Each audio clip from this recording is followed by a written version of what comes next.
Good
evening, ladies and gentlemen, and welcome to another session from the Wise Asylum.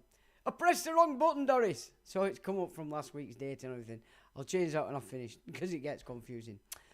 Honestly, you'd think I'd have learned by now how to use this software, but no, not really. It's thick. Okay, so tonight it's interesting. I picked up a very interesting lecture, actually, by a UK headmistress. She's been in the news before because she refused to kowtow to demands for a prayer room in the school. So you might remember it. I don't know whether you do or not, but she gave a lecture very recently in why we've got the situation we've got today. Specifically speaking about the Nowak incident where the police ended up handcuffing the victim. So it's an interesting but very succinct but also exceptionally worrying lecture, because what she says is absolutely on the ball. And of course, you know, you look at England today compared to what 80s, something seriously has changed in this country, especially to the male. the way the male deals with things, it's really not good. And then, of course, the way the system's changed. Everything has changed. Now, the video in and of itself would have been more than enough to just go through tonight, but I've put together a document as well to accompany it, because we really have to start to understand that there's a major program been implemented across this nation now, and in America and in Europe, across the West in general, and that it's so subtle in many ways, in truth, because they have, which is what we know they do, they invert the perpetrator into the victim and the victim into the perpetrator. I mean, that's reverse speak. We know they use it, and we know which group uses it, and they use it to perfection. But its front group now is using exactly the same mechanic. And as I said last week, or I've said on the Facebook this week, you know, this Islamic encroachment, it's not a separate thing to Zionism. It's one and the same. In fact, it is its front. Now, most Muslims probably are not aware of that, but then most Muslims have not read the Quran either. So they wouldn't know their ass from their elbow anyway. But it's the same thing. And what Islam is doing is covering the fact that what's really being implemented is the no-hide legal system that the Exilite kingdom set up in the East intends to control the world from Jerusalem in the Sanhedrin. And that's the no-hide legal system. So the Islamists, unbeknown to themselves, are actually covering that because they want people to think that it is the Sharia law. Well, it is to a point, because they are in synchronicity, and they're in synchronicity because of the Talmud. It's that simple. So what we have is two foreign ideologies. And of course, Rabbinical Judaism has been on these lands for centuries. Let's not make any mistake of bones about that, especially once they'd split Christianity and formed Protestantism, because that put it right back off the gospel and back to the Old Testament, and we know what bunch control that narrative. And so they've been here a long time. They've used our entire system to front their mechanic as merchants, as usurers. We've gone through various scenarios where you can see actually the mechanic of what they've done, how they've done it. We've gone through a historical context as well. So, you know, you should be getting at least an idea.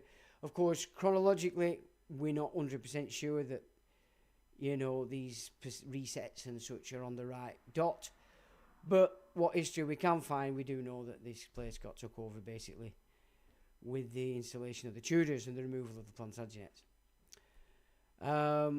Now, the game they're playing is not so much victim-perpetrator, though it is, but it's cited in terms of oppressor and oppressed. And in line with what we've just said about history and the fact that these users have been controlling these islands for a very long time, then they have oppressed the English. They've oppressed the Scottish people. And it's the same across Europe. And of course then on over into North America. So if you want to talk about oppressed people, then the Western civilization that was built within the morals of the gospel is the oppressed. Okay? And that is a fact. It's an historical fact. And the way that they've oppressed us without us recognizing is through language, legal language, shifting us off man into person, off people into person. And that in and of itself is a slave system. It's an indentured servitude or serfdom for the modern world. So if you want to look for an oppressed people, we're looking at the Western peoples since the installation of the central banks. So there we have it. Now, of course, we've been taught through history, and if you sucked it up, then you would believe that, in fact, the empire itself was a white race endeavour in its entirety. Now, okay, but the oppressed people were forced into its industry and forced into its militaries, you might say, its naval, piracy, etc. Still an oppressed people. I mean, anybody that thinks they were having a good time 100 years ago, when you look at the mills, the mines, it really wasn't a good time. They had nothing. People had nothing apart from working 12 hours a day in the mills. No different than the gulags that we hear about in Russia. So they've flipped this. They've flipped this, and they flipped it on the idea that the oppressed people were black Africans. Now, black Africans have been being oppressed forever by their own, but more importantly, by the Arabs. I mean, the Arab slave trade is by far the longest running slave trade ever. And it still continues today in North Africa. And it is, in the main these days, black Africans that are enslaved. But up until, you might say, 1,000 years ago, all the slavers, after the Vikings, of course, were Arabs, the Barbary pirates.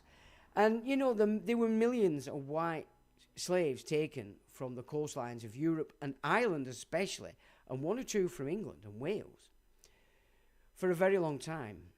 And so slavery has always been in the hands of the Arabs, the North Africans, non-black Africans. And the way that they've tied us into that is in the fact that the slavers post-East India commissions used our ports as a halfway point between Africa and the Caribbean, and then onto the plantations in North America. And of course that then makes it look like we've played a part in it. Now, let's not pretend for a second there were some Protestant Masonic characters involved in it, but in the main. Now, and as I've been going through this today, what I've noticed as well is, instead of finding what data we used to find in relation to the evidence that that was actually the case, that the purveyors of the slave trade through the East Indias were in fact the rabbinical Jews, not only are you not finding that data now, what you're finding everywhere is revised historical context on that very subject. So they're removing themselves once again from the fact. Now, that it works. It works because in the main what they're citing is aristocrats, aristocratic families. But again, as we've discussed, the majority of these aristocratic families have their origin in Scotland, which we know because we've gone through the history, were European aristocrats through Frankfurt, Belgium, Venice, etc. Because, of course, the Prussians took over the Germanic race a very long time ago. Even you could say the Carolingians were not Frankish, but they were a lot of bastard lines from the Frankish, and in the main, a lot of them were sided by these name-stealer groups. And the same has taken place here on Blighty. So many of the aristocrats that we named in this, though they might appear to be English, they've had their lines stolen, or they've been bred into, because there's always a Jewish connection. And this is what they're playing on today with this revisionist nonsense about the fact that it is claiming that slavery was 100% an English white race endeavour, when it clearly wasn't. It was clearly a rabbinical Judaic adventure, because of course they were running the East India conglomerates in their entirety. And the majority of aristocrats that you see in history were Whigs, Presbyterian Puritans, nothing to do with the gospel, pure 100% Talmudic Old Testament adherence.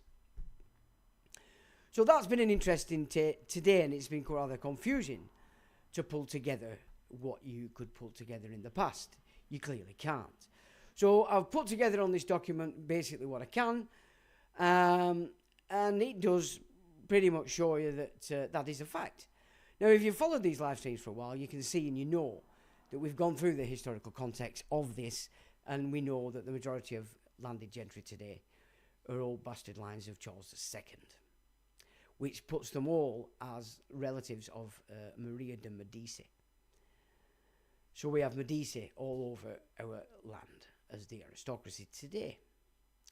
Now, some years ago, we discussed, when it was announced, the fact that they are going to dismantle the Church of England. This week, it's been announced that Charles is making it clear that he's going to protect cohesion of the faith. Well, of course, yeah, everything except the church, the Christian Church of England, indeed. So we can see the play going on there now, in sync with this idea that the UK state is coming under this Jewish Vatican II system now running Rome. So the UK is just a vassal state for the Vatican state itself. That's where it's going. And Christianity doesn't even get a look in. Well, let's say gospel, because Christianity today doesn't even serve the gospel. In fact, it's contrary to it. So we've got a game playing on here where the purveyors of all this nonsense, the oppressors, the merchant class or rabbinical Jews, the usurers, I mean, a lot of them just call themselves Jews. They probably aren't. But as Abe Finkelstein made clear, they all know what's going on. They just keep their mouth shut in case. Just like they did in Germany when they were pushing their will. They kept quiet in case, and you can see it all over the faces when it turned. You know, you could see it if you've watched the documentaries that I've watched over the years, especially when Google Video was going. And it's the same situation now. They're keeping quiet just in case. So, you know, keeping quiet about it, pretending you don't know, it might fool the masses, but it doesn't fool a spiritual side and sense of reality. You're guilty. It's as simple as that.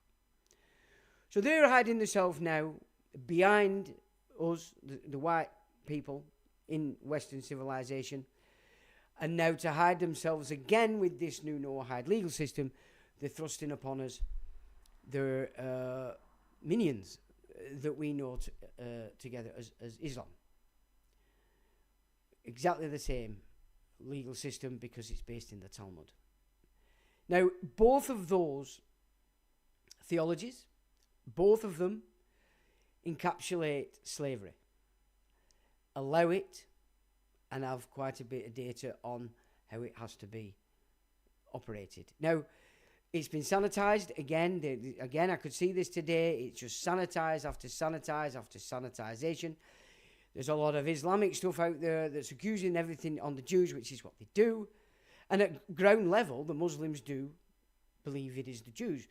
But because, of course, the Palavicini have been educating the imams on the 1924 sanitized version of the Quran, the half version, then, of course, the Sharia that's being formed, because the Muslims haven't read the Quran, is being pulled in sync with this no-hide system, and the Muslims are none the wiser.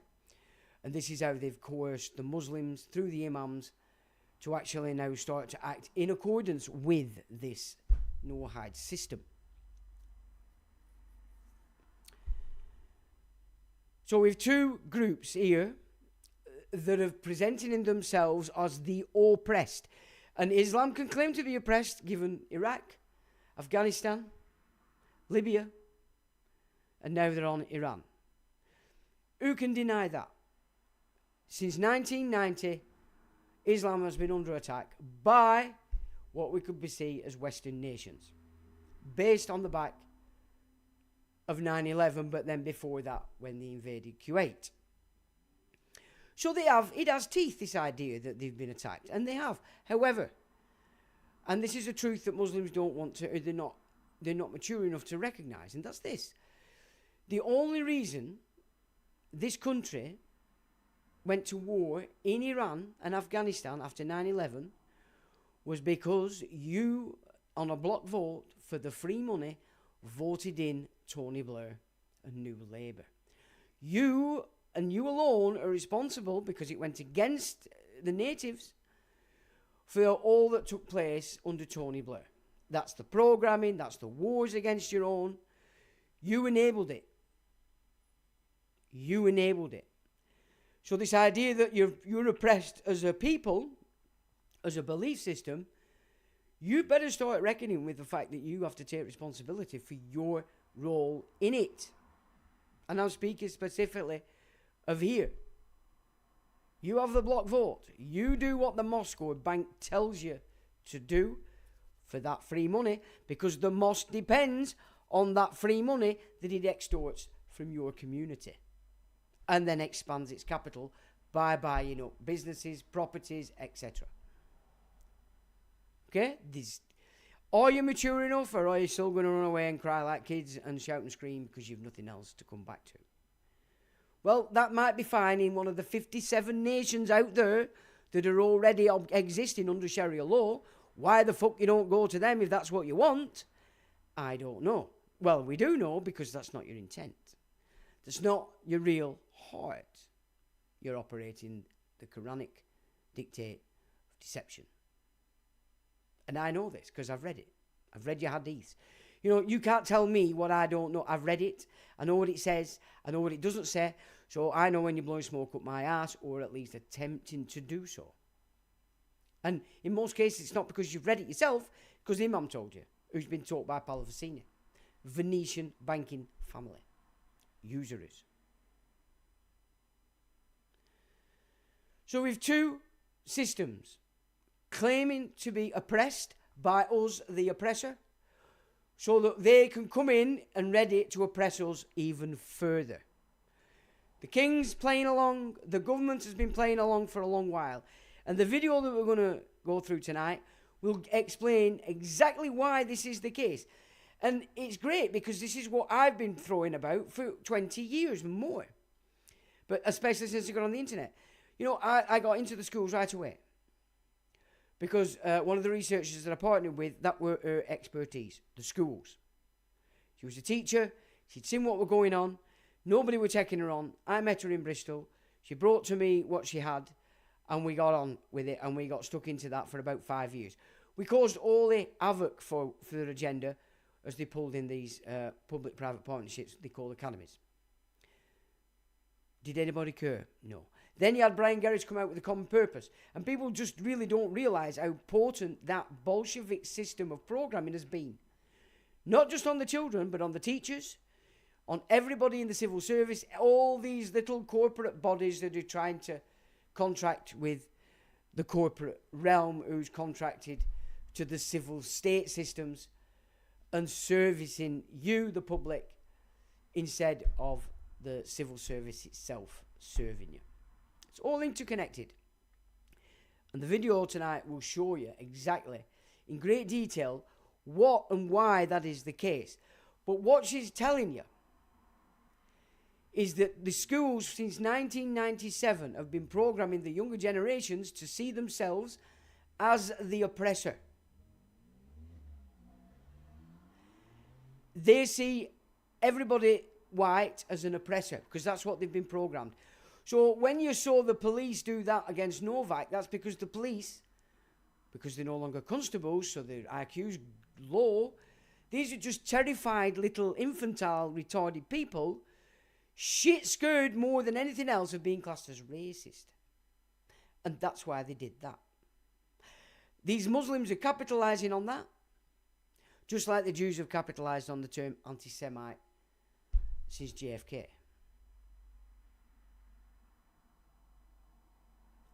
That's what's got to change. We were never the oppressors, because the gospel doesn't allow you to go and oppress others.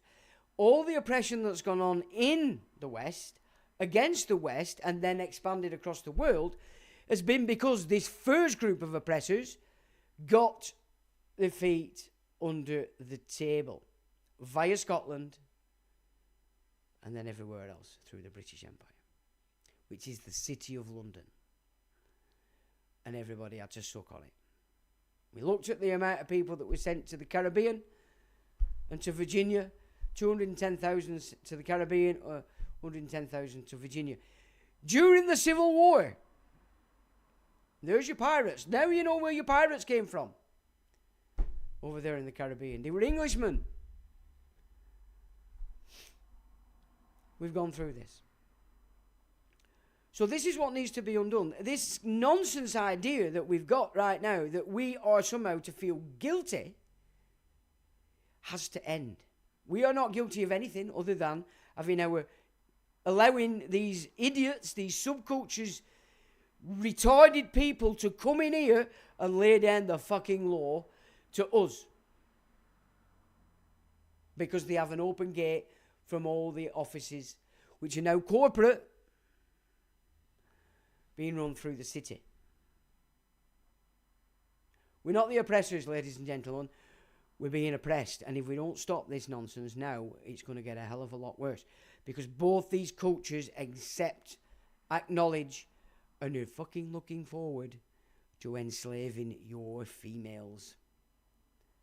Both of them. They need to get the white male to war first. Because they're not that brave. You white males now need to get a grip. You need to see this game. I saw something yesterday or today where a young guy had gone into the police station, recited the treason laws, and requested an investigation by the police, top down, for those that are bringing in and facilitating these illegal immigrants for treason. If they couldn't do that, he wanted a full report as to why. That is England.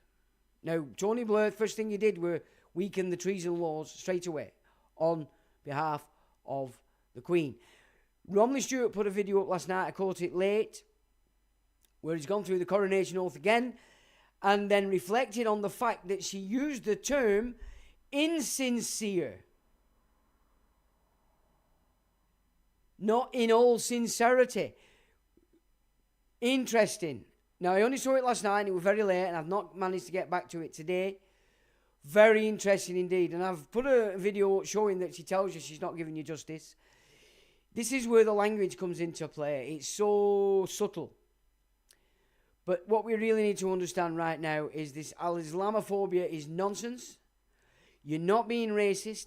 I've actually used this against a guy at a place I work at, I approached his manager and accused the guy of being racist. The guy was an Indian. It works both fucking ways, ladies and gentlemen. What are you afraid of? If one of these little funny coloured people's coming at you and accusing you of being racist, turn the fucking thing around. Because they're the ones that are being little fucking racists. Stop being afraid. It's not serving you well. It's not serving your country well. And it's certainly not serving your offspring who are so damaged today, it's beyond reproach. So we'll have a quick look at who's in and then we'll get stuck into this video. Obviously, we'll break it off in parts and we'll have a discussion. But this is the game. And this is all that people need to move to make things right. Otherwise, it's just going to go on and on and on. And there's going to be more fear pushed out there from people more afraid to say, look, enough is enough. Well, it's time you said enough is enough, ladies and gentlemen. And hopefully this tonight will give you the grammar you need so that you know enough is to be enough. And not hit that void. No points of reference in order to work this in the right way. So John says hello, evening John. Kerry says hello from Ireland, evening John. Kerry from Ireland. Jane says evening all, evening Jane. June says evening Sean and chat, evening June. PY says good evening Paul. Dimeboy says evening all. Evening Dimeboy. Yuli says hey Sean and chat, evening to you. Paul says good evening Sean. Evening Paul. Grant Richards says how do Grant Richards. Ed Freedom says hi Sean all the White Salem, evening Ed. Tackle Bay Tourist says hi Sean all the White Salem, evening Tackle Bay. Ed says, do you think that the voting system is a scam? Of course it's a scam. I mean, since I used to go mad about the postal voting that they were doing way back in the day, before I even got on the internet. Yeah, that's how long they've been completely manipulating the voting. But I think they've been doing it a lot longer, because the unions were your block votes back then, weren't they? Who controls the unions? Exactly. So yeah, I do. Illusion of choice, using the media to push the lie so they can select who they need in place. Well, absolutely. Yes, I do. I agree with you. Absolutely. Tony Blair 1997, yeah, absolutely. Andrew Jill. Hey, Sean, everyone else. How's it going? It's going very well, Andrew, and welcome. Yes, you cannot take your way out of tyranny. Blair was selected, not elected. But Tony, Gordon Brown was the power. And I have that on good authority from an associate who was in Alistair Campbell's spin cabinet. So he was right up there. Ed Freeman says, I would suggest they're all selected, not elected yet, since forever. Well, yeah, absolutely. Forever. As they wouldn't let you vote. And Dieboy says 100% Ed. Absolutely. Fully agree with that. Right, so we will look at this video. And I think I'll put the microphone this way just to make sure that you get the volume. Listen to this lady. I have to go in here. Watch is a speech from the UK's strictest headmistress. She's a principal of a school and she refuses to be bullied by woke ideology. She does not care one bit about political correctness. And a few years ago, there was a scandal that was national headline news because she refused to be bullied by these Islamic students who demanded that she put an Islamic prayer room in the school. Now, it's one of the best schools in the country. She's getting the best results from her students. And this is what she had to say about why it is the UK and Western civilization is falling apart now. Sit up, pay attention, because this is going to be a class you won't want to miss. Let's watch it. Let's go. Hi, everyone. Well, I am Britain's strictest headmistress, so I need sitting up straight and all eyes on me. A few weeks ago, we all saw the same footage. A young man called Henry Novak, barely out of childhood, handcuffed on the ground, begging the police for help. And what followed was the confusion of our commentators as they struggled to explain how our young police officers, sworn to protect the public, could behave in such a way. No one seemed to have a convincing answer. But when you spend a lifetime in schools, it's pretty clear what's going on. Those young police officers are not a special case. They're collateral damage, and the pattern runs far further afield than policing. Last September, Charlie Kirk was shot, and within hours, young people were celebrating all over the internet, despite the fact that his two little children would have to grow up without their father. Many of us looked on in disbelief. What has happened to the moral core of our young people?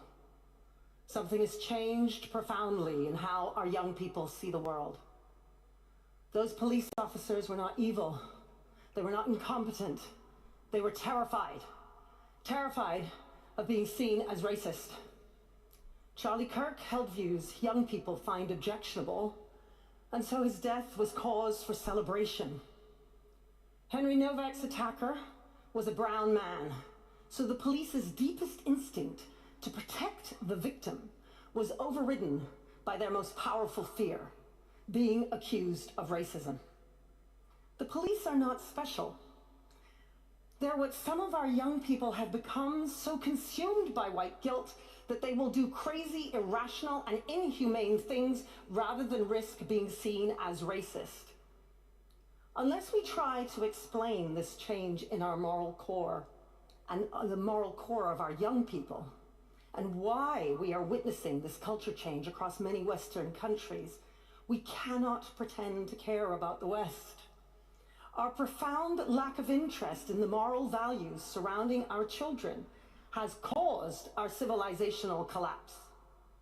The reason the younger generation see things as they do is because they have been taught to view people in two camps, those who are oppressed and those who are oppressors. And in their eyes, Charlie Kirk was an oppressor, so his death did not warrant grief. The man who killed Henry Novak belonged to the oppressed class, so the police's job was to protect him, not the dying man on the ground. This is not cruelty or incompetence. This is white guilt. And we are the ones who have taught this to our children. We, the boomers, the Gen Xers, the older millennials, we are responsible for not teaching our children the difference between right and wrong. We. She's got a point. She's got a point. I'll add some more commentary later. The ones who immersed our children in a culture of victimhood, which is at odds with the culture of personal responsibility we all grew up in. A culture we very stupidly taken for granted. As little as 40 or 50 years ago, the bedrock of traditional small c conservative values that built the West were commonplace in our schools and in our general culture. One of my teachers at my school always tells me about his grandfather, a man who, no matter how ill he was, never missed a single day at work, yet always had time to teach his grandson how to be a better version of himself. No quiet quitting for him. When he retired after 50 years with the same company, he was so proud of his company letter thanking him for his service that he gave it to his grandson. Once upon a time, we all knew that traditional values gave us a chance at a meaningful life. All the grandmothers knew it, all the pastors knew it, even the teachers knew it. So why don't our young people know it now? We boomers, Gen Xers, and older millennials think school is just about teaching algebra. Your kid's science teacher not so good at that, no big deal. Just get the kid a tutor. And sure, they're on social media, but we had TV and we assume they're the same. Parents are busy working, and well, your own parents didn't war game your upbringing. It just sort of happened somehow.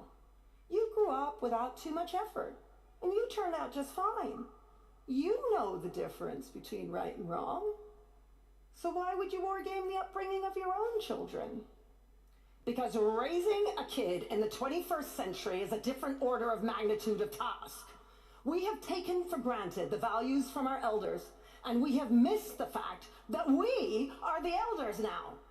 The only reason the Sex and the City liberalism of the 1990s was fine was because we were anchored by the small c conservatism of our parents and our grandparents. Do you ever wonder why Gen Z behaves so differently in the workplace? Not all of them, sure, but we all know they tend to be more performative than older generations, tend to value feelings more, and don't really embody the small c conservative values of duty to others or real sacrifice instead of the performative kind. Instead, young people swim in a culture of instant gratification and live your best life. You do you. Be who you want to be. And if you think Gen Z is bad, just you wait till you see Gen Alpha. The culture shift comes from what children learn at school and online. Ask any young person what history they learned at school, and they'll tell you Hitler. Ask them what else? Slavery. Ask them what else? American civil rights. In fact, what little they know of history will be all about black and brown people fighting for equality against the white man. Women fighting men for the vote. Gay and trans people fighting for various rights. Our young people have been taught that history is simply one long story about various groups struggling under the oppressive dead white man. Out with Dickens, Shakespeare, Kipling, and Wordsworth. She is going hard. History is taught through an oppressor lens. The triangular slave trade, white men held the power. What about Britain ending the slave trade? More than a quick mention, if at all? No. What of the Arab slave trade that lasted 3 times as long as the triangular slave trade? No. Okay, so GCSE history in Britain is often taught as migration through time. So the idea that Britain has always been a land of immigrants is embedded in our children's heads. Most schools would prefer to concentrate learning about the tiny number of black people who existed in Tudor England over a thorough analysis of England's break from Rome. Medieval history becomes her story and is told through the eyes of Eleanor of Aquitaine, because after all, she was a woman. Not to mention weeks on King Mansa Musa of Mali, because he was a black Muslim. His bearing on British institutions, laws, and faith is non-existent. And the fact that he is said to have been the richest man in history, thanks in part to his massive slave-owning society, is a detail somehow that teachers rarely ever teach. Okay, I get what you're saying about the Kirk and the Nowak scenarios perhaps being fake, but she's not talking about that. She's talking about the reaction. because that's what the programming has been about. Not so much whether it's real or not, but the programming that comes after the reaction of the people. That's what she's saying. So once they've programmed this oppressed idea into the youth, then all these psyops that they're carrying out, they just further that program, and that's how everybody's reacting. So we don't have to get into whether it's true or not. Kirk, definitely, I don't know. But then I don't know. I mean, you know, I'm not sure. I'm not going to say either way. But one thing's for sure. It's not about the events, it's about the reaction. This is what she's talking about, and that's what you've got to keep your mind to. But it isn't just our schools. It's our general culture, too. Take your kids to a museum or an art gallery in any Western country, and you'll find the same narrative. As an example, when learning about aviation in London's Science Museum and the extraordinary feat that is man making massive machines move in the sky, a write-up on the wall explains that women and black people were historically barred from aviation schools and the military. Similarly, James Watt, the man who invented the steam engine and is considered the founder of the Industrial Revolution, has a write-up on the wall explaining that his early career involved slave trafficking with a bonus analysis of the whole of Britain's complicity in the slave trade. They flatten the entire human story and all of its complexities into the narrative of oppressor and oppressed, leaving young people unable to see the world in any other terms. She is so right. Every single art gallery and museum I've been to over the last 5 to 10 years, it's just the same story. How can children feel that they belong to their country when they are immersed in an educational culture that teaches that their country is merely an evil oppressor? Children are the future, and yet we are teaching them to have contempt for their elders, whose oppressive world needs overthrowing by a new world of young, arrogant anti-racists who know better than we do. We older Westerners are cutting off the branches upon which we sit because of the guilt some of us feel for being white and privileged. We look at Mandami, the mayor of New York, and Zach Polanski, the very popular leader of the Green Party amongst the under-30s in the UK, and we wonder what on earth is going on. Why are our young people voting for and cheerleading these Marxist and really quite extreme politicians? Few of us understand how much the online world reinforces this culture of the oppressor versus the oppressed. Victimhood saturates every video, whether it's about a foreign war, transphobia, or racism, and white guilt lingers everywhere. It should not come as a surprise that our young people's moral core does not recognize complexity or nuance. They have been formed by school and the online world to make one judgment only: oppressor or oppressed, good or bad, and they are desperate not to be seen as racist. Now, ain't that a fact? And, you know, the end goal, it's okay to be racist, but only, it's because you're allowing it, you see. This is the thing. They're doing what they do, but you're kowtowing to it. Why? Why are you afraid to speak truth? You know, it's an infantile attitude. Yes, miss, no, miss. Be quiet in school. Do what you're told. You know, once you leave school, that's supposed to end. But it hasn't. It hasn't. I've never, ever succumbed to that. I didn't even do it at school. I've never, ever kowtowed to anything that I didn't accept as right. And when I was a young kid, I just said no to everything anyway because I was an upstart. But what I'm saying is, you know, if you've got if there's no void there in relation to this is being said to you and you've no references to rebut it, that's the problem.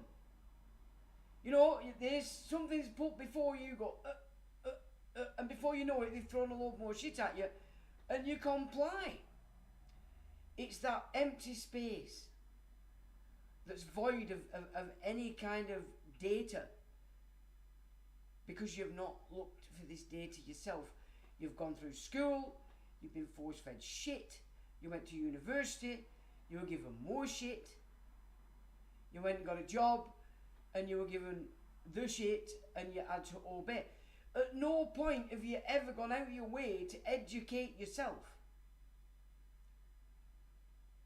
It's like everybody out there in the law situation, everybody is sat there following people that put the effort in. You sit there and you watch us do it. We discuss it. We give you snippets. But we're, like tonight, I'm on here now tonight and I'm talking to you. When I come off here tonight, I'll be back on the internet continuing what I'm doing in this study of this law situation that I'm in at the moment. And you guys sit out there waiting to be fed it. Instead of getting off your fucking ass and copying what I'm doing, which is put the effort in. No, you're all waiting to kind of one way or another, sneak a view here, a little, let's see if we can grab it this way. And you think you're a grown-up. You're not. You sat there waiting for somebody else to do what you cannot be asked to do. This is why we're in the situation we're in. Self-responsibility. It's the most important teaching ever. And that's what the gospel is all about. Nothing else. Forget the pantomime that they've created around it. The teaching is what's important, not even the character. Whether it's real, whether it's a fantasy or not. These are teachings that are given to you by methods that which they think you can credit. But then it gets invaded by these institutions who recreate it, take you off the teaching and force feed you garbage that makes them important in the mix. You have to give them your energy. You get what I'm saying. Now, one more thing just before we go back to this video. Because this is a real subtle play that's being played out by these two oppressing regimes, Rabbinical Judaism and Islam. The way they're deflecting that to us white people is by force feeding us black terror, black criminality. Your adverts are always full of a white female, black male. It's another mind program. So that you don't look at them, the ones that are getting ready to oppress you and enslave you. No. They've got the two victims in this situation banging against each other. You're looking at black people thinking, oh, they're after our women. And they are, because they're just shaggers. You know, they've never sussed the game. The reason why they've never had power is because they don't know how to bring up their offspring. The white race has got to that point itself now.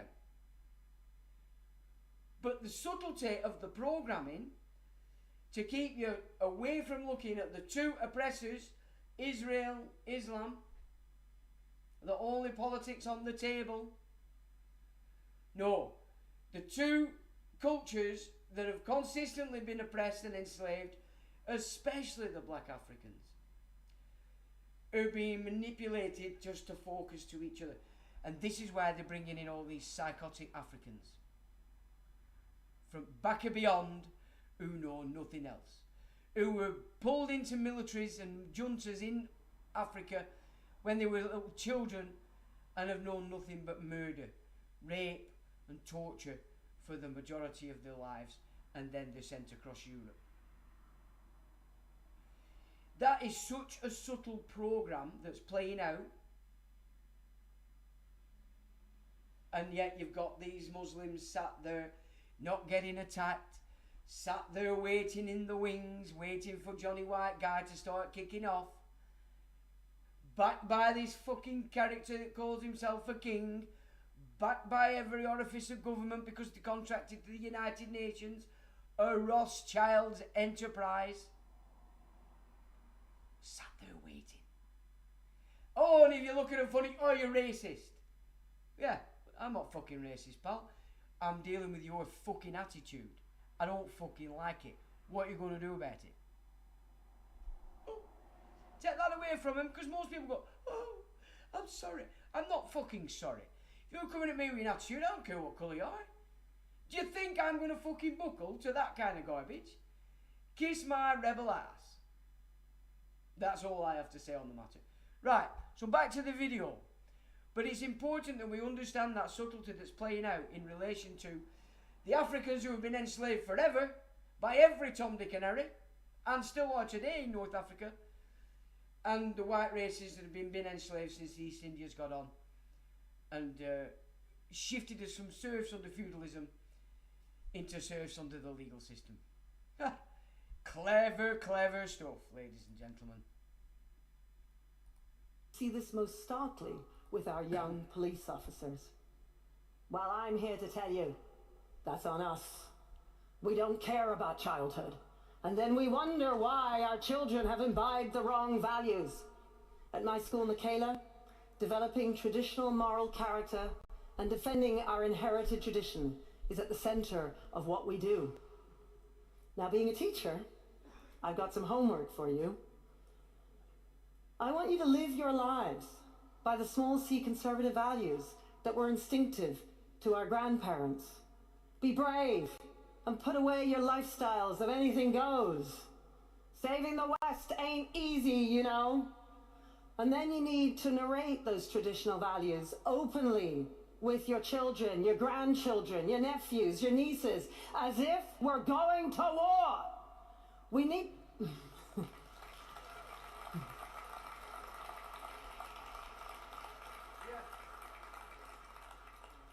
We need to inoculate our children against the seductive ideas of victimhood and hold them to account so that they can see that they are morally responsible beings with agency, whatever their race, whatever their religion. So yes, Henry Novak's police officers were trained with the wrong priorities, but that training was only fuel on a fire that has been burning their whole entire lives. A young man lay dying on the ground, and their most powerful instinct was not to help him, but to manage their own terror of being seen as racist. This is not a policing failure. This is a civilizational failure, and it belongs to us because of what we have done and are doing to our children. She is on the money. This is a really great speech. My goodness, it's like absolute mic drop. I talk about all of this and more on my new podcast coming out in August. And it's called Strictly Education, for parents, for teachers out there, and you can find me on YouTube. We all need to be brave enough to teach children a sense of duty and service, love of country, gratitude over entitlement, hard work over laziness, forgiveness over vengeance, and our children will reject the oppressor and oppressed narrative instinctively. They will know in their hearts that dignity comes through owning one's moral agency, through being responsible and sacrificing for the betterment of the whole. Schools matter. Families matter. Children matter. Save our children and we'll save the West. Thank you. All right, that was an absolutely phenomenal speech, but don't go away. I want to explain something to you which she touched on in the video, but I don't think it was quite appropriate for her to extrapolate on because this is a little bit controversial what I'm about to explain. When it comes to the downfall of Western civilization, there are many factors, and I cover it a lot on the show.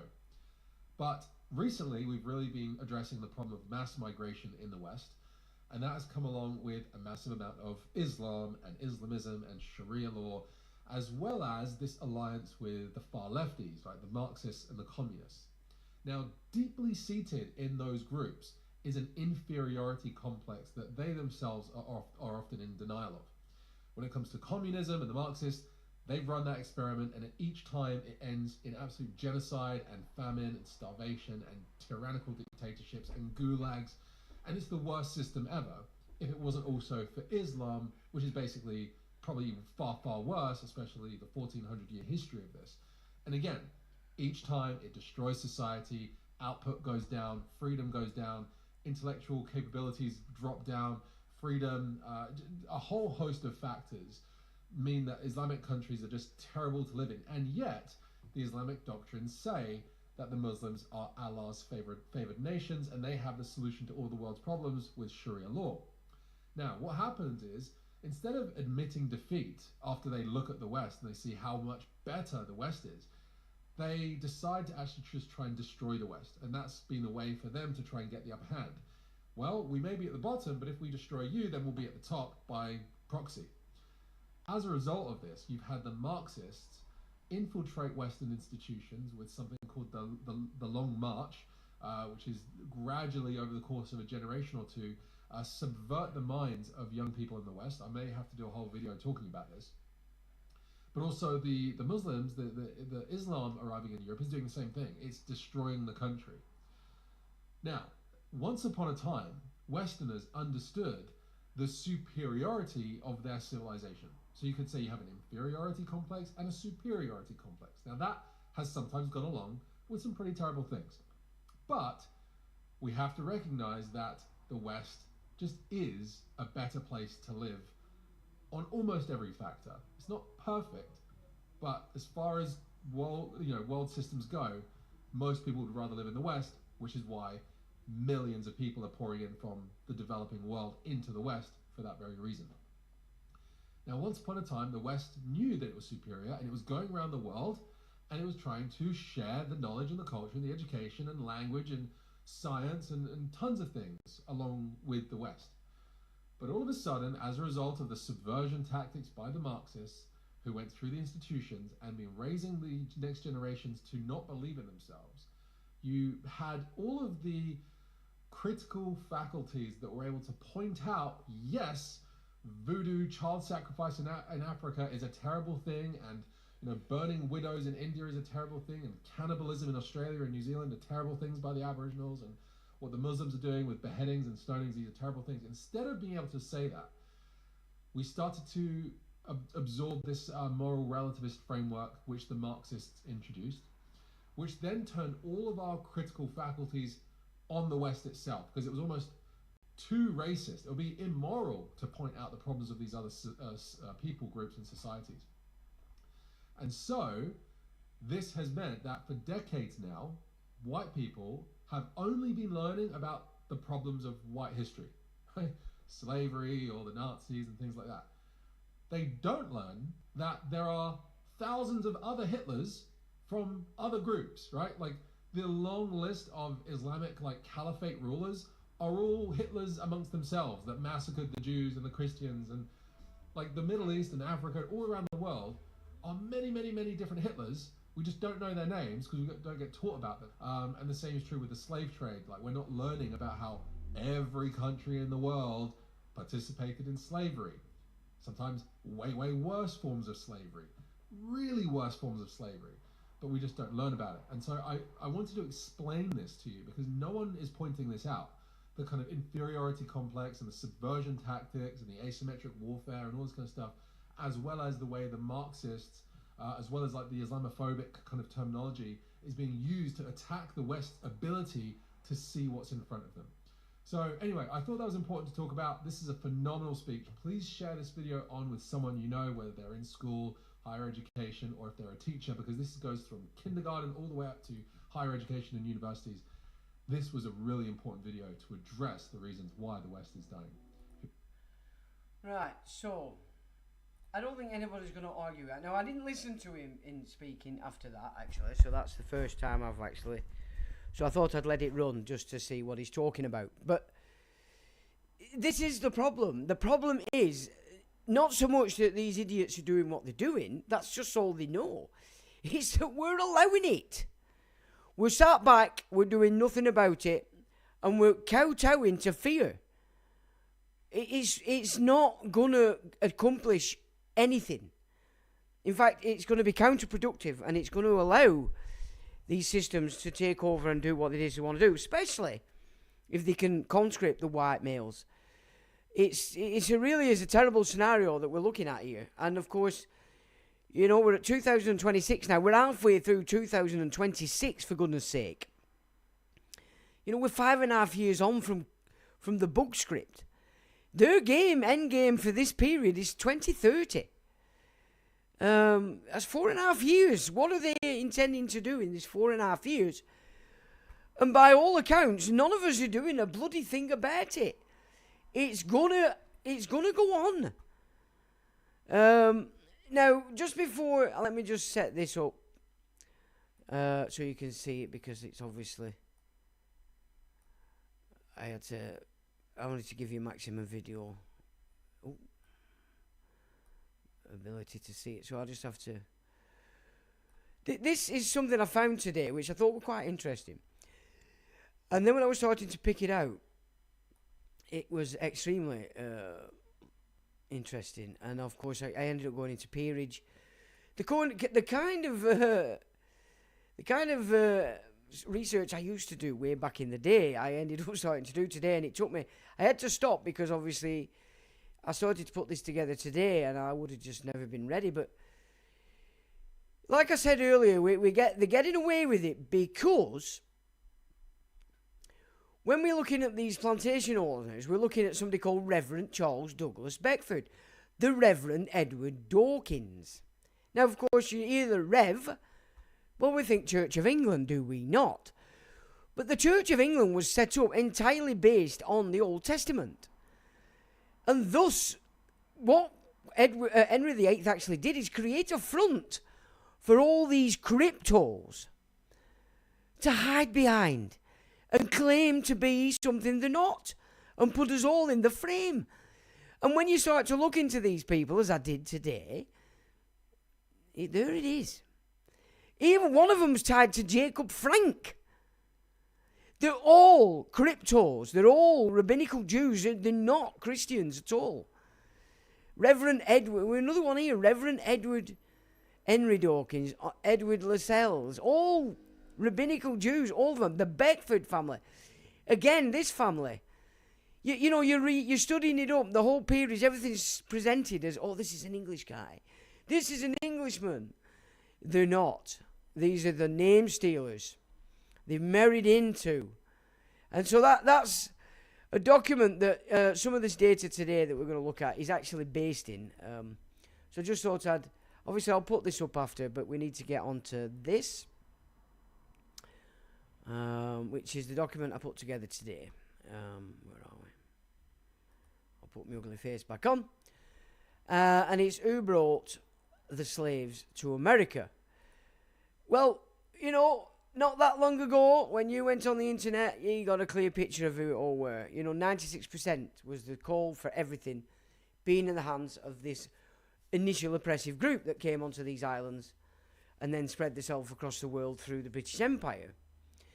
And as I said today, sanitisation is not the word.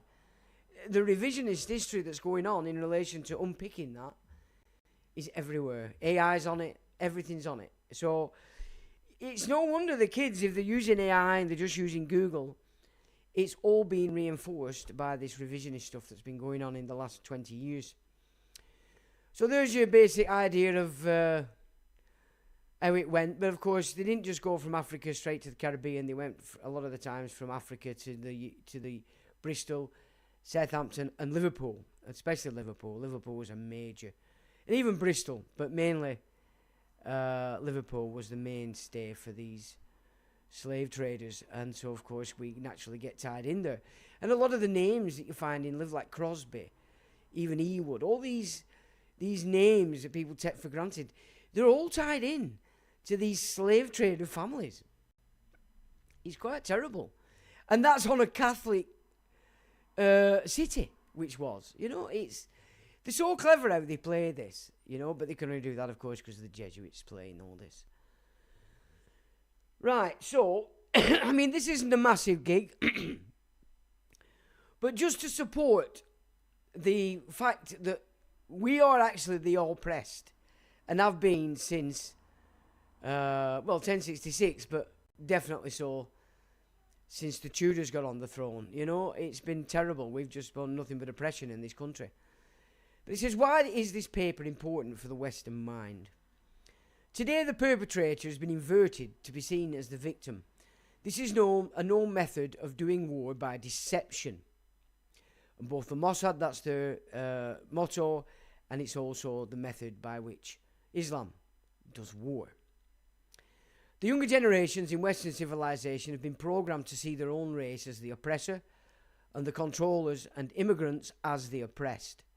This fantasy appears to have taken root since the 1997 introduction of the Talmudic thesis through Tony Blair and Gordon Brown and the New Labour regime.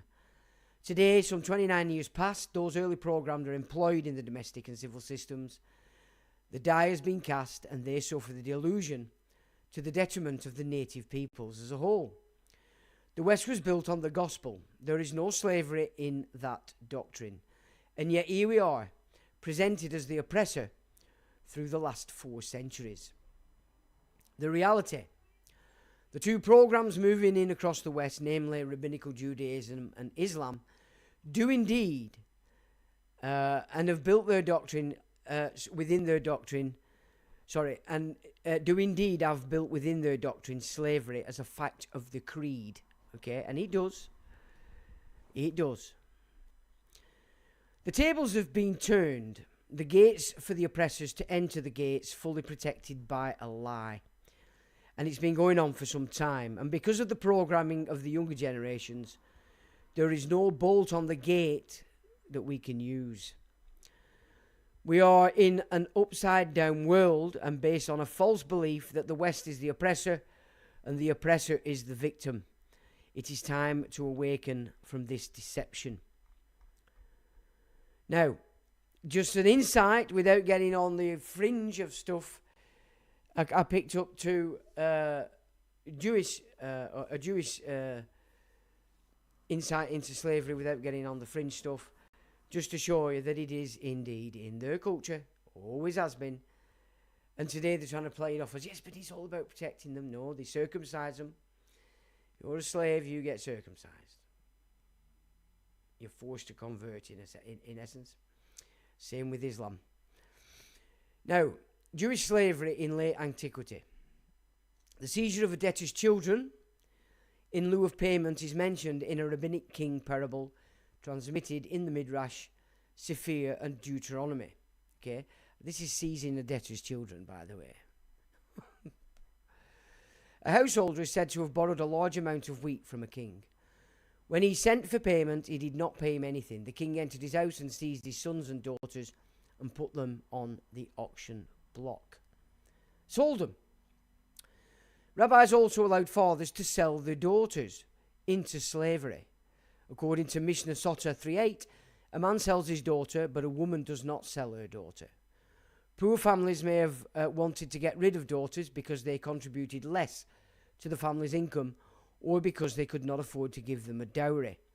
In the text parallel, in Mekahilta, sons are explicitly excluded from sale. Now, there is a document that I uploaded today from where that's taken. I think it's about a 5-page document. Now, the Torah contains laws that govern slavery, whether captured in war or enslaved to pay off debts. In fact, it is no secret that Sephardim owned slaves. So this is not Khazars, this is Sephardic Jews from the Middle East. This is particularly true of the Western Sephardim of the 17th and 18th centuries, including those of the Caribbean, New York, Amsterdam, and London. Indeed, prayer books from that time period printed in Amsterdam even contained the blessing for converting a slave to Judaism. This was in accordance with the biblical law that a slave must become part of one's household and be obligated in the mitzvot. And that's from Rabbi Morris. Now, Dutch Orthodox Rabbi Lodi van de Kamp wrote a book about Dutch-Jewish complicity in the transatlantic slave trade. He talks about the Jodhan Savannah, or Jewish Savannah, an agricultural community with 40 Jewish-owned plantations with at least 5,000 enslaved people in a part of Dutch Guyana. Now, they just weren't all blacks. Remember, 210,000 went to the Caribbean from England during the Civil War, and I think 110,000 went into the Virginia in America, which was the Puritan stronghold. Islam permits slavery in the Quran, and denying that is hypocritical. Many Muslims claim that Islam never endorsed slavery and that the Quran's references to it were merely contextual, meant for a specific time in history. However, this argument fails to hold up when we consider that the Quran is believed to be the eternal word of God, meant to guide humanity for all time. The presence of verses that clearly allow slavery contradicts the notion that Islam is entirely against the practice. Now, this is where you get into this sanitized version of the Quran from 1924. Now, obviously, when it were agreed that they were going to use Islam as they moved forward with this Zionist thrust, and of course they got the Protestants on side through the Schofield Bible and the works of Darby and such, Islam was always going to be the broom, as they call them, as the pogrom Jews were the broom for the Prussian Empire, shifted out across Europe under Catherine the Great. Same format. However, this argument fails to hold up when we consider it.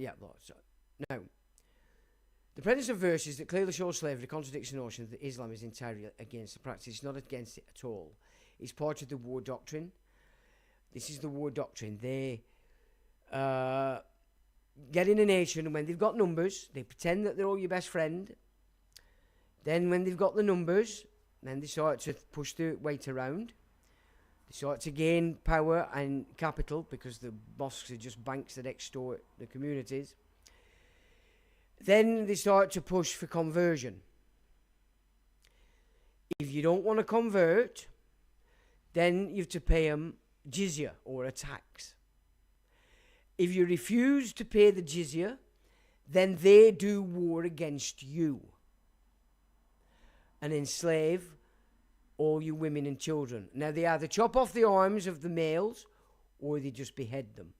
It's the women and children they're after, because the males can have as many concubines or whatever they possess with their right hand. Okay, this is very important, you know. So when they talk about it, it's against it, that's utter garbage. And that's coming from people that have never read the Quran, but have been taught by the imams, who are being taught by Palavicini on a contrary ethos to the Quran, which puts them in a position of kafir.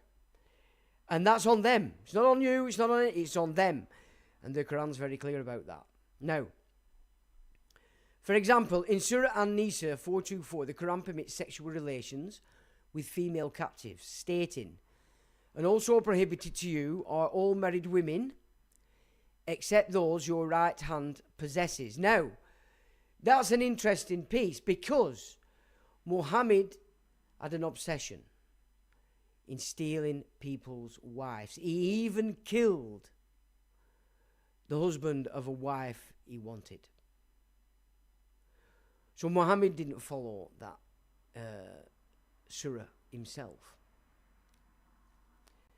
Right, now, this indicates that enslaved women were permissible for sexual relations, which many scholars interpret as a clear allowance for slavery. Of course it is. In their own culture. They won't tell you that, because the sanitized version that they're on and that you can read, you've got to go to the Arabic to see why I say this is sanitized. Similarly, in Surah Al-Mu'minun 23:5-6, the Quran states, "And they who guard their private parts, except from their wives or those their right hands possess." Again, this seems to legitimize the practice of slavery, as it distinguishes between lawful wives and female slaves. They can have slaves, 250 odd, I think. That's what they're waiting for. Now, these verses are not merely historical footnotes. They are part of the Quran's guidance, which is supposed to be applicable for all time. Denying that Islam endorsed slavery when the Quran itself provides regulations for it, is hypocritical. It reflects a modern desire to align Islam with contemporary values rather than adhering to the original teachings. Now, this is where it becomes very dangerous for Muslims. And this can only take place because they've never read it themselves. They're 100% dependent on being taught this by the imams who are teaching it contrary. Because, of course, the first oppressors that run this show want to put Islam in a position when they've carried out what they want them to do, in the position where they can then be knocked off because this is what will be pointed out to them. Their failure, of course, will be not reading the Quran. So this is it's more dangerous for Muslims than anything else. And this is why I've said this in the past. I'm not trying to poo-poo things. I'm doing my best to put it in a way that everybody can see through the nonsense and recognise that we're all in this together, because controlling all these belief systems or slave matrix systems is the same group of people. And they don't adhere to any of them. They adhere to money, usury, mammon. Now, the reinterpretation of these verses to fit modern ethical standards may be seen as an attempt to soften the religion's image, which it is, because they had to. If they're going to push these people in the West were going to read the book. But it doesn't change the fact that the Quran includes allowance for slavery. To claim that Islam is a religion of justice and equality while ignoring these verses is intellectually dishonest. That's the war by deception. The Muslim community must confront these uncomfortable truths if it wants to have an honest conversation about the religion's teachings and their implications in the modern world. Which is why China has classed it as a mental illness. Right? The Sharia doesn't match the Quran that they're submitting to today. So they're submitting to the Sharia, believing they're submitting to the Quran, but the Sharia today doesn't represent the Quran. That's dangerous for a Muslim. Now, I understand that many Muslims today reject slavery and interpret these verses differently, which they will. They've been here in the West for over 70 years. It's why they came here. But it raises the question, are these reinterpretations an attempt to align Islam with modern values rather than sticking to the original teachings? How do we reconcile these verses with the claim that Islam is a religion of justice and equality? Well, you can't. It's impossible. Just how when the Brotherhood at the moment are giving it the big Jesus was a Muslim, the Quran's very clear. Muhammad is the first Muslim. If you'd read your book, these imams wouldn't be able to twist your melon. Now, this is important. But more to the point, if any man claiming to be a Muslim does not follow the Quran verbatim, then by his own book, he's deemed kafir and must be killed. In that sense, there is no reconciliation of the book and modern values. You either follow the book or you do not. And that is not me saying it, ladies and gentlemen. That is their own book. Makes it very clear that they are not allowed to pretend to be following the Quran if they're not. If they are, they're kafir and they must be killed. And the sanitization in the 1924 Quran being taught to Muslims, and has been since 1924, that have come over here, is leading Muslims away from the book and into the hands of these bankers to, down the line, wipe them off the face of the earth. And like the Christians have been deceived, the Muslims are being deceived. It is no different. We're all in the same book. Well, I say we, I'm not. I don't get deceived, or at least not for long. Now, a deeper dive. When it comes to slavery, history shows well that with the commission of the huge trading companies such as the East India Companies, slavery became the norm. There is such backtracking going on today to revise historical context, to remove all blame off the Jewish contingent for the role they played in this trade of people. This has been helped in the fact many countries' ports were used in this trade as a stop-off before the journey to the Americas. But there are many facts omitted from the tale, such as the huge influx to Scotland by Jewish Templars to help the immigrant aristocracy, which had come in from Brussels, to fight the Plantagenets on England, which were the Christian Templars. And not forgetting that the Jews that were expelled by Edward I from England, many of which made home in Scotland. So Scotland became a serious hub for the Jews.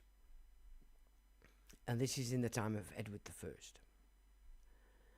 And there we have a link to a document we've discussed on a live stream for anybody that hasn't seen it.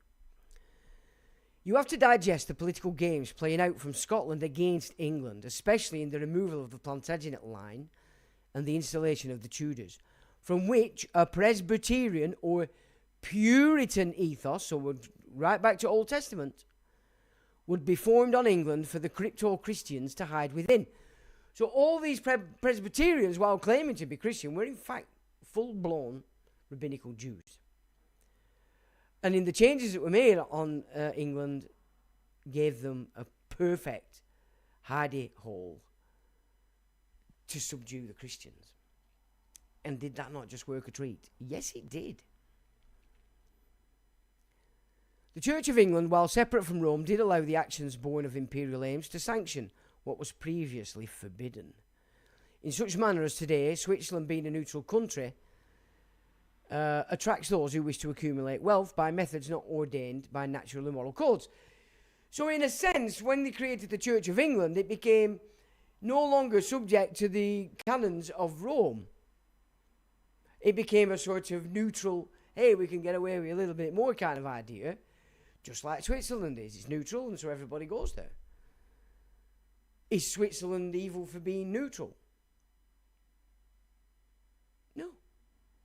It's a country that decided to be neutral. Everybody went there. What can you say? You know? You've got to look at it this way. This is when you stop running on emotion and you start to use your intellect to look at these situations properly. And then you're not running on emotion. Once the House of Stuart was placed upon the throne of England, all Christian morality went out of the window.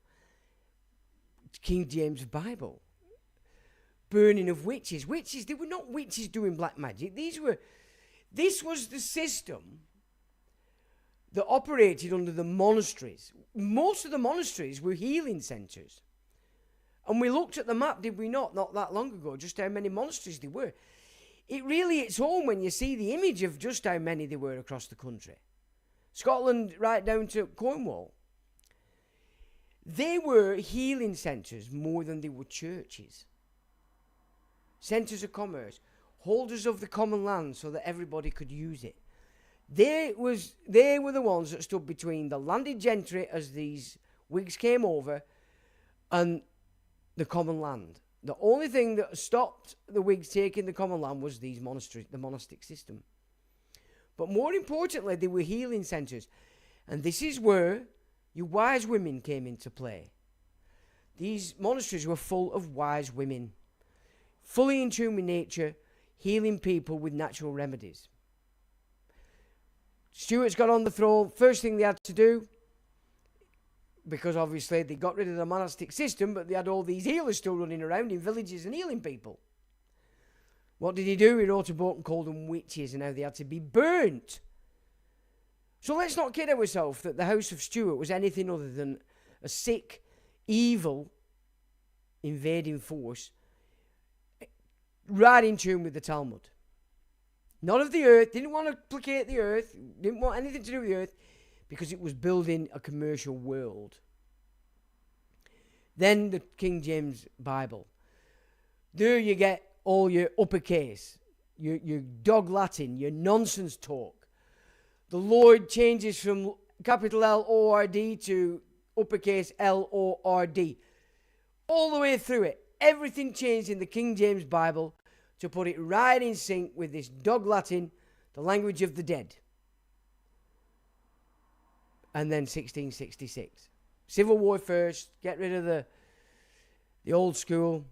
Everybody calls it Catholic, but what they were getting rid of was the old monastic system, the keepers of the common land, in trust for the people to use, and all the natural healing that went on in that old civilization.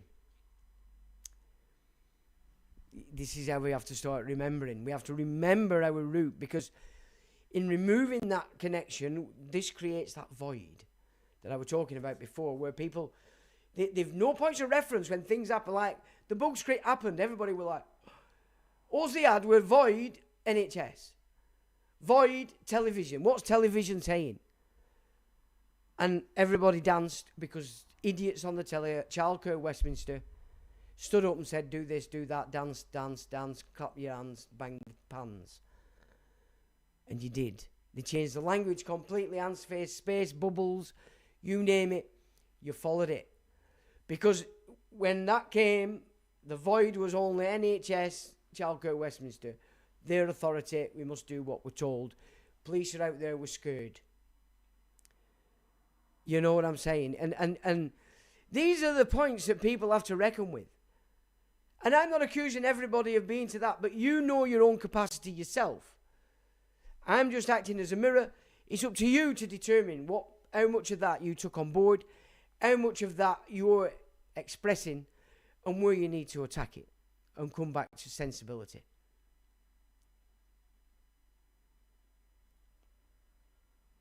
Yeah. Now, I'll read that again. Once Oppressor was placed on the throne of England, all Christian morality went out the window, and the global conglomerate entities could be commissioned at whim. So this is your East Indias.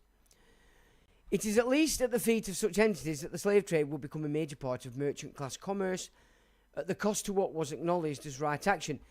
So we can see that the Spanish Empire, even the Portuguese Empire, was mainly rabbinical Jewish Templars. It just passed over. You know, the Venetians obviously run it through that first. But it wasn't separate. The whole thing was being run by the same bankers. They were just manoeuvring their headquarters where it satisfied their needs the best. And that's basically... Spain were a vast country, but it was never... There were more people on England, in Holland, in Europe, than there were on Spain.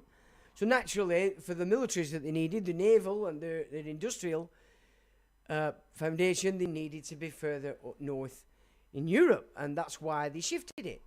Just the same people running it. To see this in the correct context, then everything that went forth was not in any way a gospel-ordained mechanic. So the old school went out the window. You know, this idea that Protestantism was a better version of Christianity, it was the opposite of it. The opposite, which is why we're in this mess today. You followed the Old Testament again, that had been sanctioned as gone. Here was the New Deal. You let that go and went back to the old because the lolly. It's crazy, and it went forth to see this in correct context. Then everything that went forth was not in any way a gospel-ordained mechanic, but it was absolutely in synchronicity with the merchant class, completely controlled by the Jewish people. Or are they? They certainly used that philosophy. In so doing, everything that was England, Holland, and indeed Germany, because Germany got took over very early through the efforts of the Prussians. Because, of course, they opposed Rome. This is the thing. Anything that opposed the power of the day would have these who hated Rome anyway, funding them, giving them what they needed. The Germanic tribes were pretty much took over, you could say, with the rise of Charlemagne, a Carolingian, not a Frank. And it's just been going on for so long. This is why Germany has played a major part in everything. It's just... So, and indeed Germany at that time was only a front for the fact the merchant class had taken over the nation states. So we're not talking about the people, we're talking about the state. We're talking about the principality. We're talking about the power level. And of course, the battle between the Hohenstaufens and the Welfs was the point at which the Vatican system, run by the Venetians at that time, through the Renaissance, the Medici, Orsini, Farnese, Pallavicini, etc., completely took over Germany at the expense of the Holy Roman Empire. It's a big, the opposite of what we're taught is right and wrong. Thus, in the following of bloodlines, so if you're following bloodlines, and this is the kicker, you miss the entire game. These merchants are by definition English, Dutch and Germanic by claim alone. So even though they might have bred into or just outright stolen the house,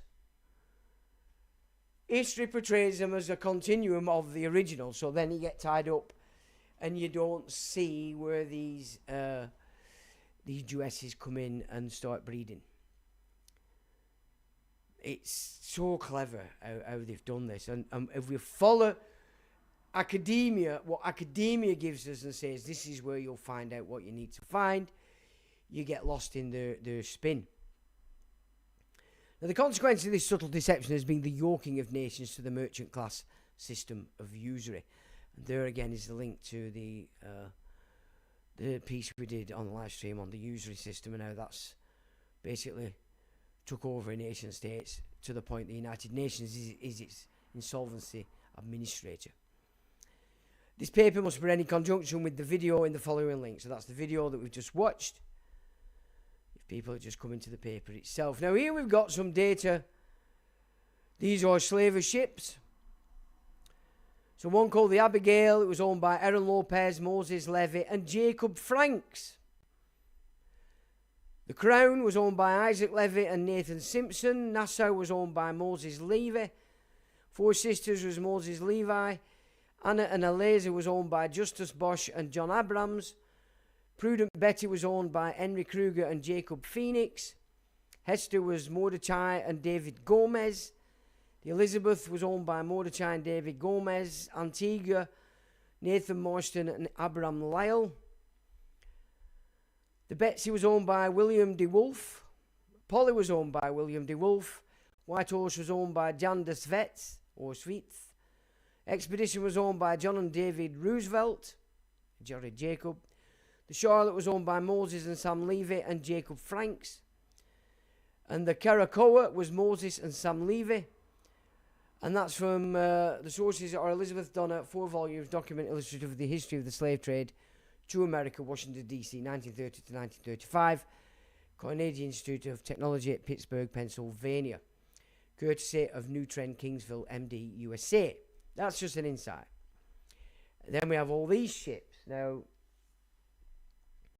these are a list of ships employed in the trade to Africa from the port of Bristol. Now, I didn't have enough time to go through each ship and just source who actually owned them, but anybody that feels like it's worth it, you can do that. So these are other ships just tied to Bristol in Africa, with the number of slaves that were on the and the value of the slips and cargoes, and then a total value at the bottom. And then from the Bight and Benin, Bonnet and Calabar, so this is another part of Africa. And there are some more ships again tied into Bristol. Now, when you get into these mix, these are the the documents I showed you where it went through the pictorial reverends and all this. This was just me going through some of the stuff, seeing what I could pick up. And so it started with Reverend Charles Douglas Beckford. There's a few links on him. Reverend Edward Dawkins, again. See, Church of England clergymen. This is how they've done it. This is so subtle and clever how they've persuaded us in our own historical context that it's all English and it's all this. Most of them were Scottish origin anyway, so they weren't even English. But we know that they were Whigs, so they weren't even Scottish. It's so clever. But you follow academia, you take the programme on at university, What else are you going to... You've got to educate yourself. It's the only way. So just more on Dawkins. Originally from Hamburg via England, the Franks family were colonial merchants. Where are we? Moses came over to represent the family business interests in England during the American War of Independence. He with his brother David in New York were involved in financing supplies for British prisoners of the colonialists. And Moses Franks' first synagogue. So, this is so this Moses Franks was actually the son of Jacob Franks. Yet he's classed as a reverend of the Church of England. This is where you get blagged. Right? Oh, English Church of England clergyman. No, Jacob Franks, a crypto Jew that entered the Catholic Church as a representation or rebirth of Sabbatai Zevi, the Jewish prophet who claimed to be the Messiah, and the precursor to the Messiah, and that you to do sin to bring him in. Well, Jacob Franks did exactly the same. Is it any wonder they're into the slave trade? And a few more there. And then you've got Henry Lascelles, Esquire. Again, big Yorkshire landed gentry, this guy, this family. A roundhead in the English Civil Wars. He was a colonel. They were based at Stancoal, now a sheep farm. Oh, Dom. Chris, what are you playing at? Oh, he's joking, of course. And very tied in together with King Charles I, who was actually fighting encroachment, so he seemed to be going against his father when he became king, which is interesting. No wonder. They built up a massive contingent of Whigs here on England as landed gentry. They got rid of the monasteries, they got rid of the wise women, and that were all done under James. They were burning these wise women. And then all of a sudden his son Charles says, hey, sod that. No, let's go back to a bit more. Yeah, you can see why they had the power already on England here to get rid of a monarch and change the whole game. If it wasn't a blag. I mean, we have to keep that into consideration as well. I have read stuff that suggests that he wasn't even killed. It was just a psyop. But I don't know, because they were undrawing and quartering anybody that tried to hang on to the monastic system. John Southworth at Salisbury Hall, the abbot at Whalley Abbey, he was hung and drawn and quartered. They seem to enjoy that. So, driving out the Roman Catholic King James II. So these guys are serious non-Christians, let's say. And that's the Henry Lascelles. Now, when you get into these peerages, if you go on to some of these links at peerage, just have a play on them. If you can see it for yourself. That's how we used to research back in the day. You go through all these peerages, through every record, even shipping records will give you stuff where the ancestries. So if you get on the ancestries and you hit a blank, have a look on the shipping records. Then you can see them travelling between here and New York, here and Virginia, here and Caribbean, having a fucking time of their life, using false names and having a fucking ball, these people. Came my sheriff of Yorkshire. Then you got Thomas Talton. Profile and legacy summary. Liverpool slave trader and slave owner on Grenada. Father John Talton. Reverend Edward Talton. Again, Reverend. This is where they get it. This is where they've had us. Yeah, God. It's just so ridiculous how they get away with this. There's a few links on their clan. Simon Taylor was the son of Robert Taylor. Now, Taylor is an interesting name because it actually comes from Talesor, and it were anglicised to Taylor. Oh, interesting. Originally from Scotland, another Scottish Whig, and big in Jamaica. Patrick Talesor, who migrated to Jamaica from Forfarshire in Scotland, and anglicised his surname to Taylor. Firm became the main agents for Robinson's second cousin and Simon Taylor's godfather and namesake, the Right Honourable Simon Taylor, named the Sugar King of Jamaica. These people are not Christian reverends at all. And then I've got a link there to Sabotage Zevi and the Sabbatine Frankish chronology from 1492 to Israel, when this crypto game went berserk and they were all shoved out of Spain and took hold in Caribbean. It's just so fantastic when you start to connect the dots outside of academia and the garbage that we've been force-fed, which puts us at a serious disadvantage on understanding our own root, an essential ingredient for creating that void that I've discussed many times. Right, chaps and chapesses, I hope that made sense. I hope it gave you a bit more of a oomph to start realising that you can't just sit there and wait for everybody else to do it, chaps. You can't just... I do this here because I want to encourage people to get off your ass, get on with something, get stuck in, get doing it. Help me if you don't want to get stuck in. That's helping.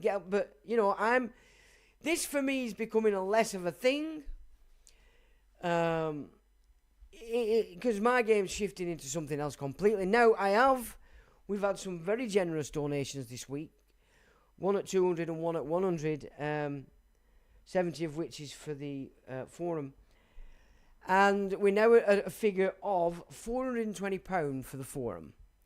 So we just have a further 180 to secure, and I'll get to it and create that forum. Now, I did say that I'd play about with the VPN.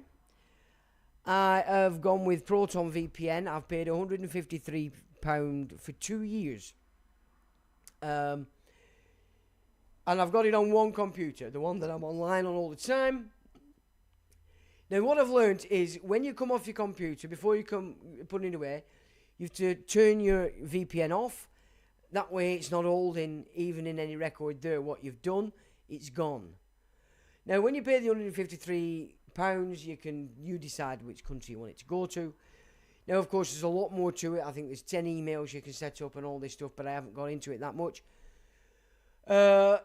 You can add another security line to it, which does slow it down somewhat. So today I had problems operating in my website.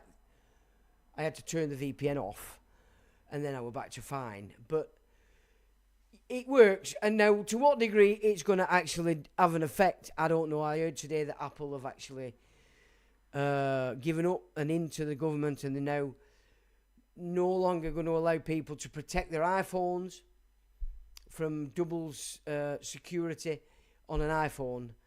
And I think that came into effect today as well, or yesterday, I think. Don't understand fully what it's saying, but obviously if you've got an iPhone, you're not really going to get away with away from the shyster and stuff, as it were. But so I've bit the bullet. I've just got the Proton one, £153 for 2 years. And so far, so good. To what degree it's going to work and have an effect, I don't know. But it does slow things down a lot when you're whizzing around. And everything you go to, you can tell they're all going, where the fuck's he come from? You can see. No, I haven't put it on this computer because I didn't know whether it would affect the live stream or whatever. And I'm not really, there's no data to collect on this one anyway. I don't go on the web with it really. It's just I transfer what I build in that one into this one for the live stream and store all the data in this one from the live streams and massive amount of images that I'm sort of collecting for future use. So let's have a look where we are. Where did we get to? Right. Lovey Sue says, I'll never comply with the BS. Good. Northern Thrifter says, Sean is going Mark Passio on us. Oh, what's that? I don't know who he is. My apologies. Ed Freedom says, lol North. Dan Boy says, Northern Thrifter 817, not quite a full passion though. Oh, right. No, I have to behave myself, John Francis says, if the guy knew about the Kalergi plan, it would all make sense. Well, maybe he doesn't. Yeah, quite true. Love is truth. Yep.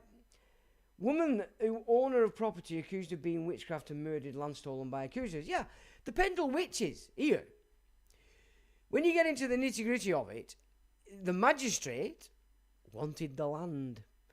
And that they were Demdike and the others were a little bit naughty, but there were one, Alice, I think she was called, Alice Southworth. She actually just owned land. she were completely innocent in it all, which she obviously knew. It were her land that the magistrate were after, and that's why she got tied in with it. And that magistrate, of course, was a Whig. The Whigs took over Preston as well. I mean, it's the Whigs that have changed everything, and then you get Freemasonry changing to accommodate it. So you're right, Mew, yeah, definitely. Nurse did plenty of dancing, time of book script, yeah, they did. And still people went for it, didn't they? Where are we? Treen, hello, Treen. It mentions the great merchants of the earth in Book of Revelation. I understood that 6 years ago they were nit-talking about few exporters. Of course, if it's in the Bible, which shows you. In the same context, the Book of Revelation, Neptunes, the beast of the sea, who after injury heals and places one foot still in the sea and on the earth, giving rise to the big beast going on forever. So that's a reference to Capricorn. Let me have a think about that. So that'd probably be your legal system when you lower the sea on the land. Maybe I think that's what you're getting at too, at Tree. I read the Book of Revelation because the wood pigeon on my garden blew the message in my face. I was told to read that book, very true, and I didn't even have a Bible so comprehensible. I woke up. Hi Mew, okay, yeah, no worries, Train. I don't comprehend any techie stuff, but I do go through a VPN, but only on my mobile, a free one. Well, there is a free version of Proton as well, and Flossie's got it on her phone. So it does work. So you can get a free Proton, but Surfshark I think is another one that's been recommended to me in the past. But I just thought, sod it, I'll just pay it. You know, I'm not. But 2 years, I thought, well, that were all right. The Presbyterians are crypto, yeah, absolutely they are. I attended the Witches Revival with Lisa and learned all about the witches at Lancaster. Yeah, I think it's Alice Southwell, I think she was called. I can't remember. Yeah, he wanted her. He wanted her land, a magistrate. It's a mess, a bloody mess. Right, chaps and chapesses, that's pretty much. Oh, there is one more thing. Let's have a look. Oh, there's Andy Burnham. Everybody's having a fit about. Loving it. Well. World Economic Forum, Andy Burnham. Mayor of Greater Manchester Combined Authority. Wouldn't you Adam and Eve it? Just another toss bag. You know, you can't make this up. But Chalker Westminster can make it up, and it does. Those VPNs don't have fuse your battery though, says DJF88. Do they really? I don't have that problem on these Macs, of course. I mean, my phone, I have developer options, and I mean, in fact, if you want your phone not to be tracked, let me have a look, because I picked this up the other day. And I've had developer options on my phone for years, and I've gone through it all and turned off everything I thought were needed to come off. But this I found the other day. When I went and followed this one, there were two the things that he was telling me I actually hadn't done. Now, let me just open it up and I'll explain it to you. So you might have to come back to this just to what the friggin' hell is this? Oh, wait a minute. Hang on. Right, I'll have to come out of there. If I copy it. Copy link. And if we go into Faceic. And so basically what he says, you might be able to hear it actually. Show you how you can make your phone untraceable. Hackers cannot trace your phone.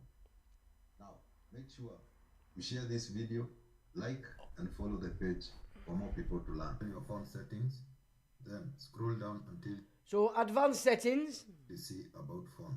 Click on it. About phone. Then here, you will scroll down until you see software information. Software information.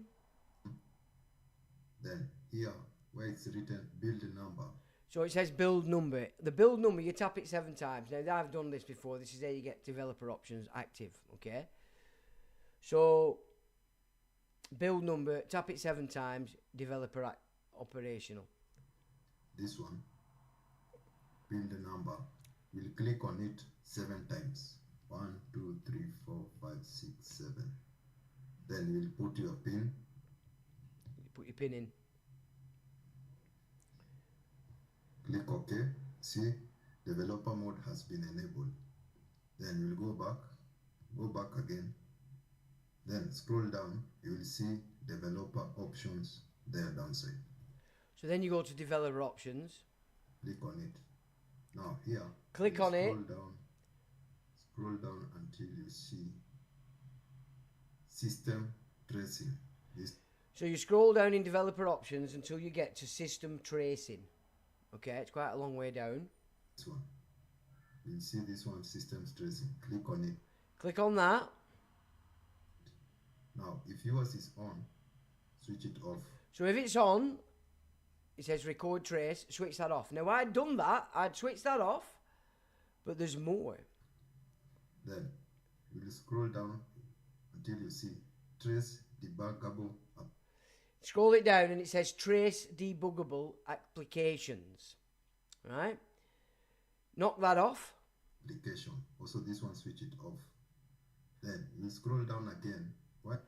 Then you go down to something called per CPU buffer size, right? It has quite a long number. Hit that. It's written per CPU buffer size.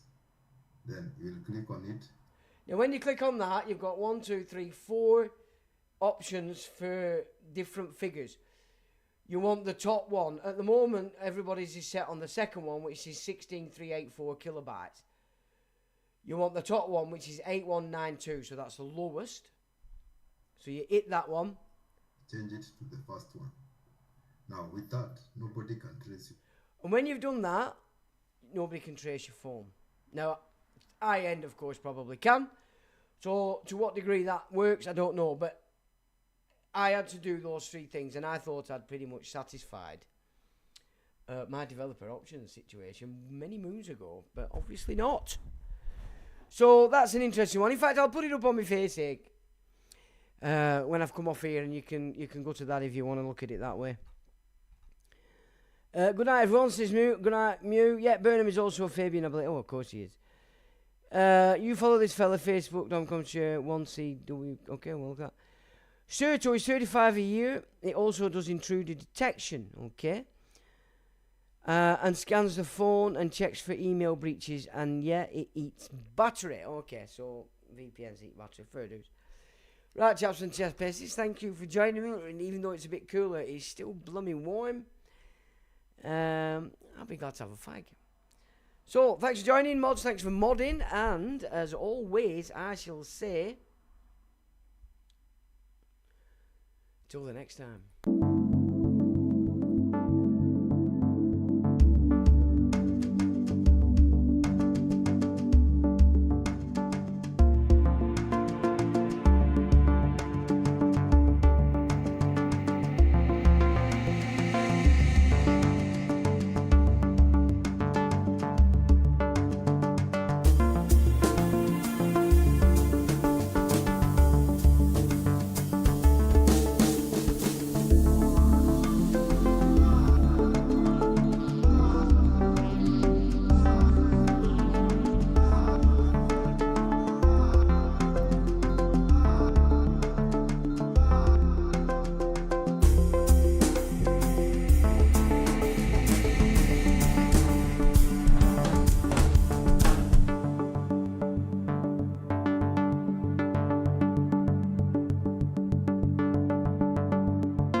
electronic